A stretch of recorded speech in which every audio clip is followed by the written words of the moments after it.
The failure of this epic 1960 John Wayne Western mirrors Kevin Costner's Horizon Saga after Part 1's box office flop. The box office failure of John Wayne's The Alamo draws some interesting parallels to Kevin Costner's Horizon, an American Saga, Chapter 1. John Wayne fronted over 80 westerns during his 50-year acting career and was happily typecast as a cowboy. He fronted plenty of classics like The Searchers, but he was refreshingly honest about his duds too, such as Wayne labeling Cahill U.S. Marshal as one of his worst.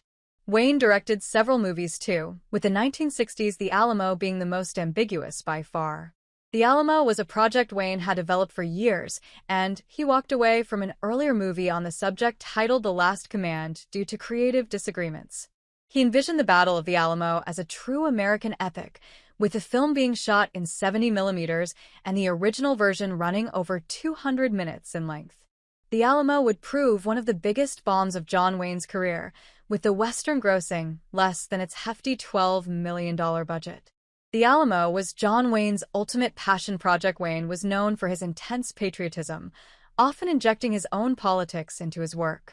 The star also felt shame over not serving during World War II and made several war movies as a way to honor American soldiers.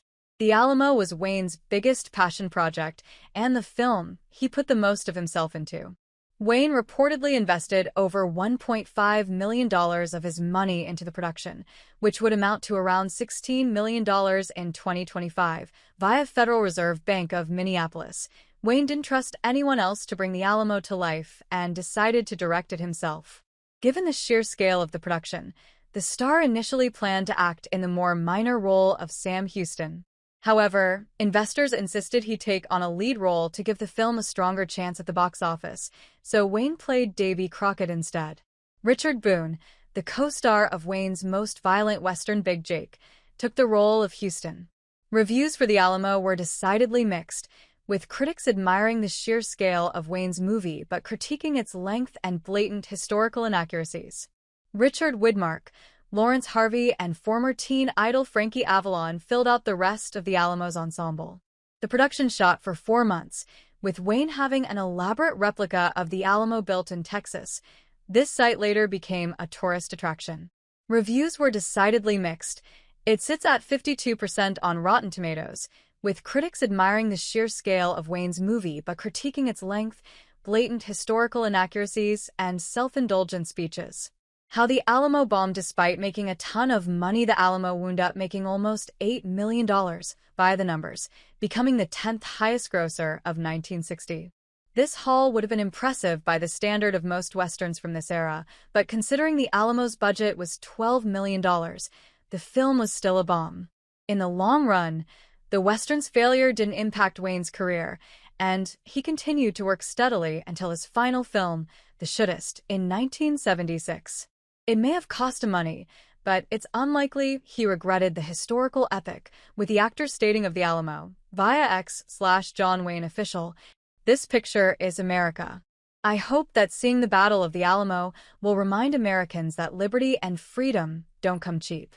This picture, well, I guess making it has made me feel useful to my country."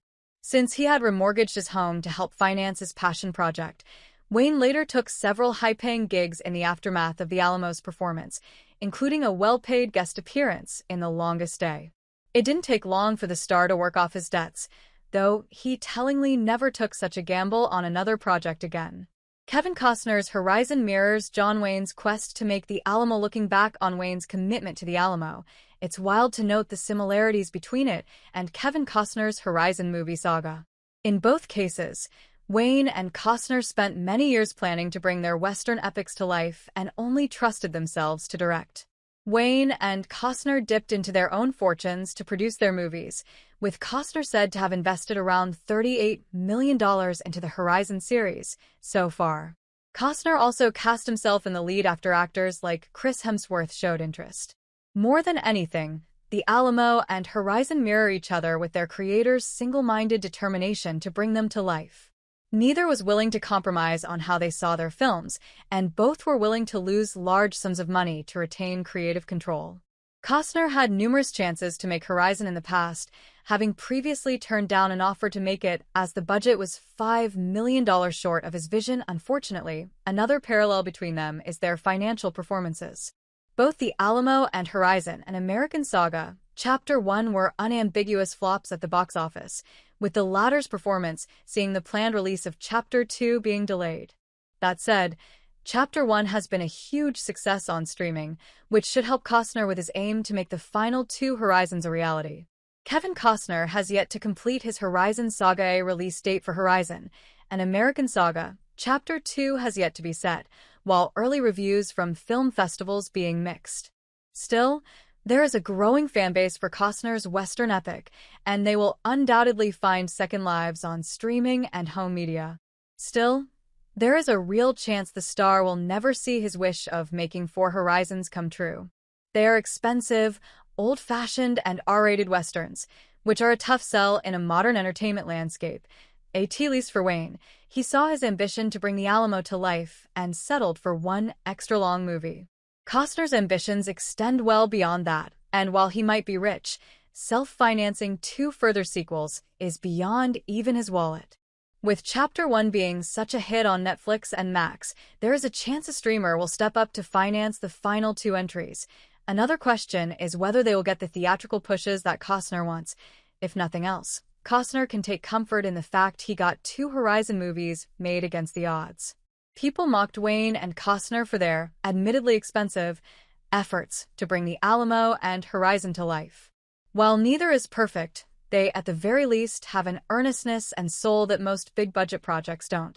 With that in mind, it would be a genuine shame if Horizon 3 and 4 don't come to fruition.